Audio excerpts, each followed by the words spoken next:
এই পৃথিবীতে এমন অনেক ঘটনা ঘটে যা আমাদের স্বাভাবিক বিচার বুদ্ধি দিয়ে ব্যাখ্যা করতে পারি না। তখন আমরা হয় বিষয়টাকে গাঁজাখড়ি বলে উড়িয়ে দিই, নয় কল্পকাহিনীর তকমা সেঁটে দিই। শহুরে জীবনে অভ্যস্ত মানুষ সব কিছুকে ফর্মুলায় ফেলে তার সমাধান খুঁজতে চায়, কিন্তু হিমালয় এমন এক রহস্যের আধার যে রহস্য আজও কেউ ভেদ করতে পারেনি। হিমালয় যেমন সুন্দর তেমনই ভয়ঙ্কর, আর সেই হিমালয়ের অধীশ্বর স্বয়ং দেবাদিদেব মহাদেব, যিনি নিজেই ভাঙেন, নিজেই আবার গড়ে তোলার পরীক্ষা নেন। হিমালয়ের বুকেই ছড়িয়ে ছিটিয়ে আছে মহাদেবের অজস্র বাসস্থান, যার মধ্যে একটি হলো কল্পকেদার, যা কিনা কেদারনাথের থেকেও পুরনো। এই তথ্য হয়তো অনেকেই জানেন না। কল্পকেদার এক রহস্যময় মন্দির, প্রকৃতির তাণ্ডবে বারবার হারিয়ে যায় কিন্তু পুনরায় ফিরে আসে।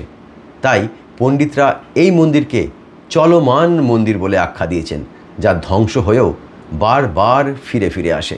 কিন্তু এবার কি হবে? এবার কি চিরতরেই হারিয়ে যাবে কল্পকেদার, নাকি আবার জেগে উঠবে ধ্বংসস্তূপের ভেতর থেকে?